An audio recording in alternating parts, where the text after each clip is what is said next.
So the Permian ends, and with it the Paleozoic ends.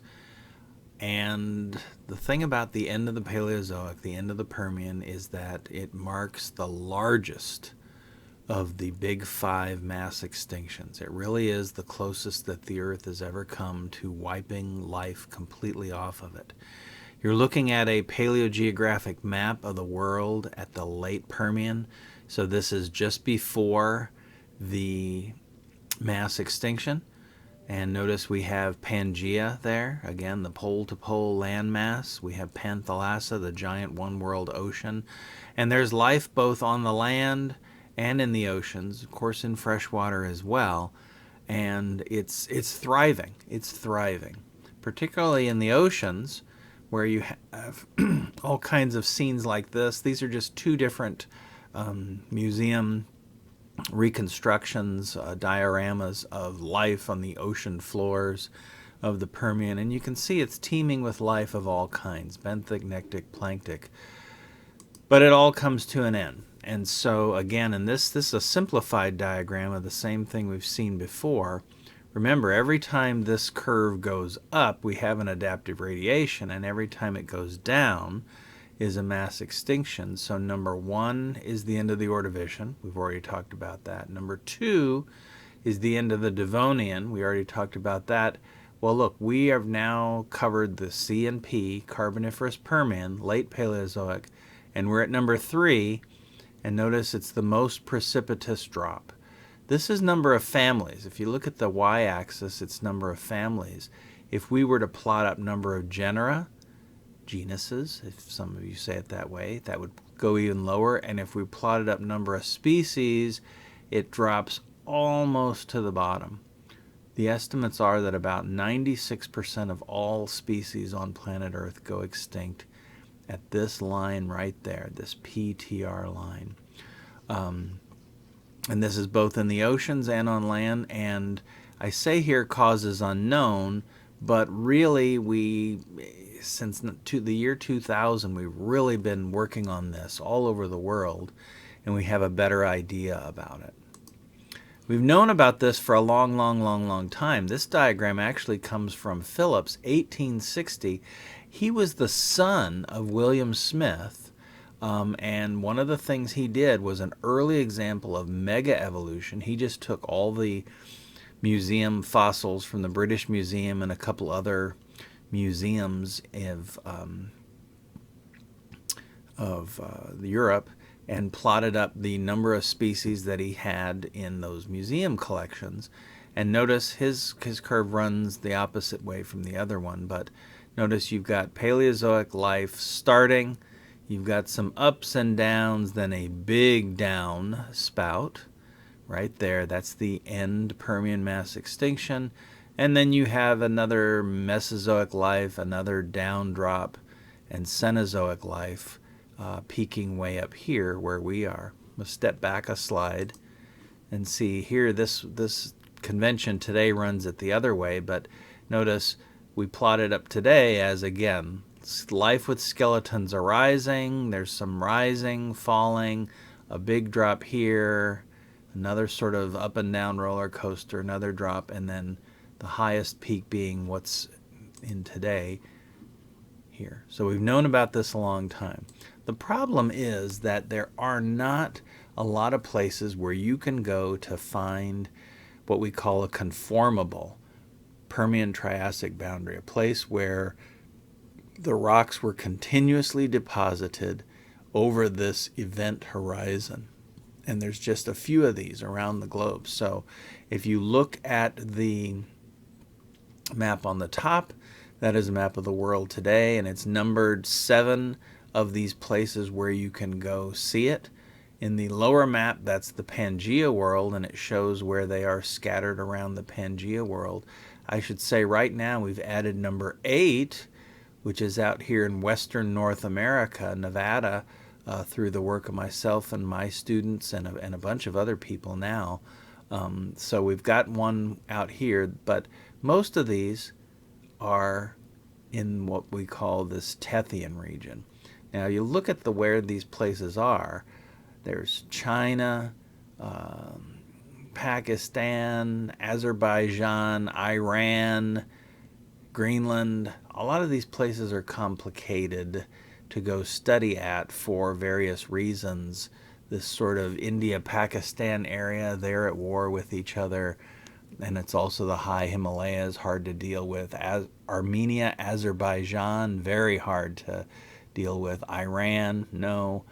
Greenland is a frigid wasteland covered in ice, hard to deal with. 7, China, great place, but they have their own scientists studying there. 2 is Hungary, and that one has been the most accessible for many, many years. But now, as I said, we have some over in this area. Why you need to have a conformable boundary is because you can collect the dead bodies all the way up to the event, the so-called happening, and then you can collect all kinds of other geochemical data, everything else, and test various hypotheses. So you have the bodies, you can look for the smoking guns. Now, one reason that you cannot find very many conformable or complete Permian-Triassic boundaries is because we make Pangea. So let's go back here. Here's Pangea. All these continents are scrunched and pushed up together, which forced sea level to go down. So sea level goes very far down, and what happens is you drain the continental shelf. So this is just a picture of Europe today. So here's continental Europe, here's Scandinavia, here's Ireland and England, and it's showing them if you melted the polar ice caps today, of course it would flood and make England a series of hundreds of little islands. But the opposite happens in this end Permian time. Pangea is built and the water drains off. And if we drained it off by the way we would estimate it, notice Europe, the boundary of Europe goes way out here to the edge of this continental shelf, much farther out. And so you have places now that were ocean areas, they're drained away, they're exposed to weathering of both varieties, rivers are sort of eroding and taking sediment away, and anything that happens there gets erased because the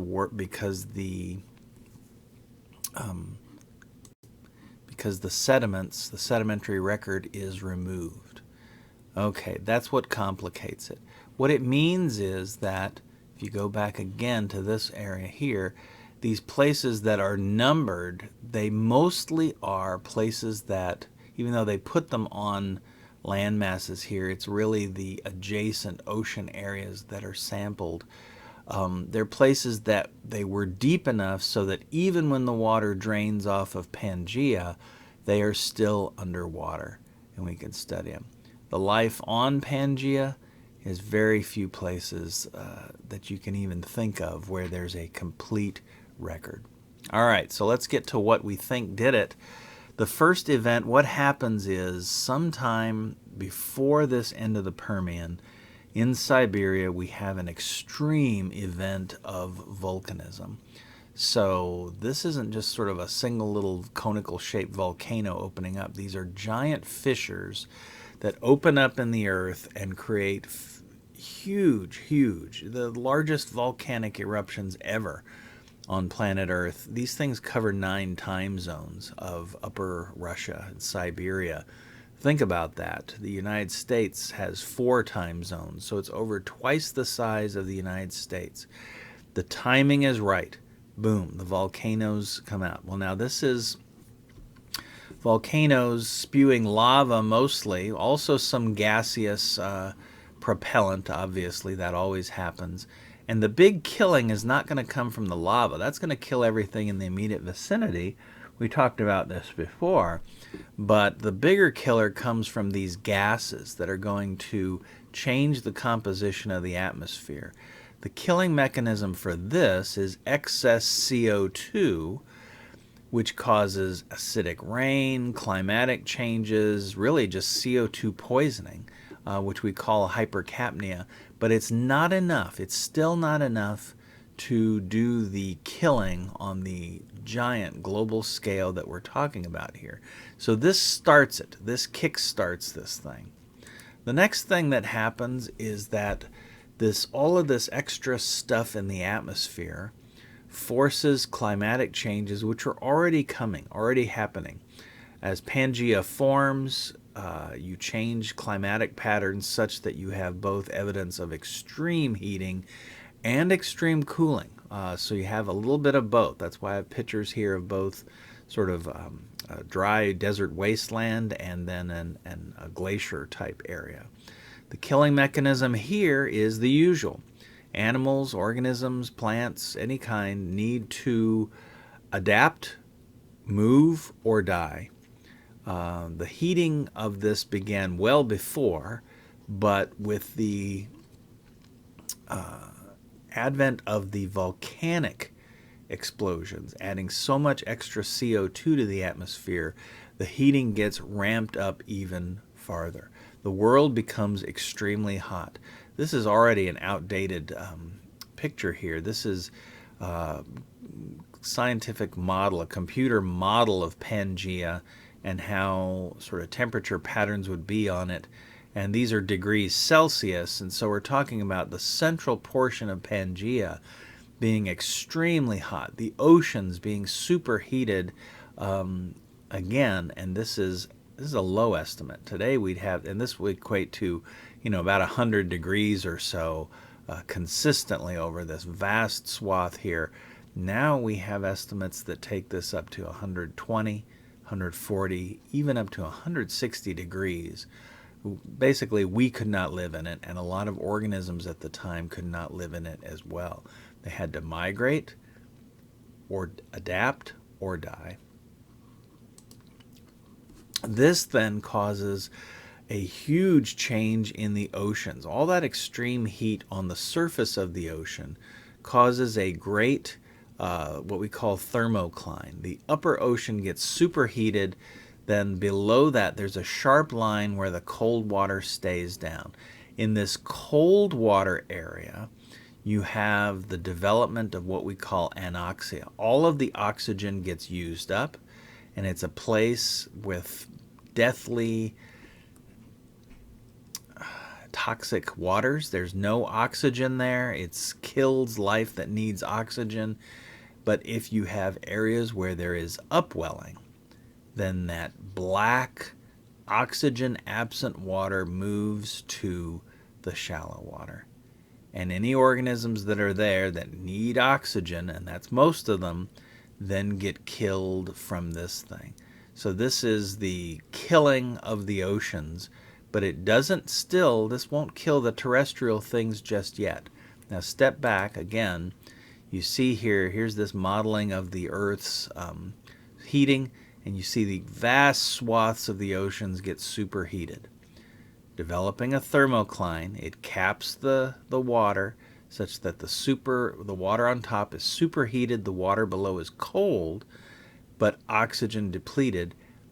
There's evidence that this overturns in the late Permian and then kills vast swaths of the ocean. The fourth and final event in this symphony of death is that methane, CH4, gets exposed. What does that mean? Well, methane, CH4, exists as, it looks like frozen ice. It's like dry ice, and it's everywhere in the bottom of the seafloor. It's literally in the muck and the mud.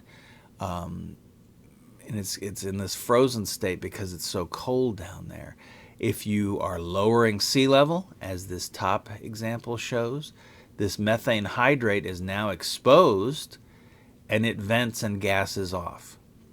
If you have sea level that stays at some level here that's still covering vast parts of it, but the water gets hot, superheated, you see here then the methane starts bubbling away, breaking down, and it gets released. The problem here is that the CH4, two things.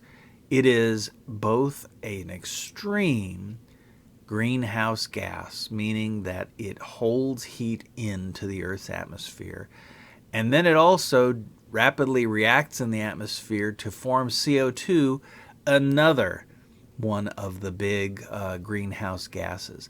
Between all of these, then, the excess CO2 caused from the volcanic eruptions and then the methane exposure from the climatic changes, along with the ocean anoxia, this finally produces enough CO2 to kill things on land as well. So in the oceans, things are killed by principally this oceanic anoxia. They're depleted of oxygen and they simply can't live. They can't move to places where they can live.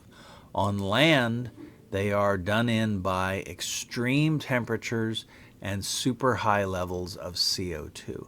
And so you see, it's not just one thing, it's several things. You've got the volcanoes happening first, the climate change, which is long term and it was going on anyway. The volcanoes accentuate this. The oceans get depleted of oxygen and they die, and then also the methane gets exposed and changes things drastically.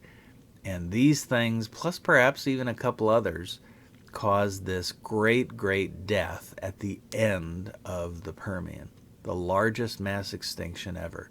Go back one last time to this picture right here. Life, remember, is a series of ups and downs, ups and downs. This number 3, this one is the worst. Takes us to almost the end.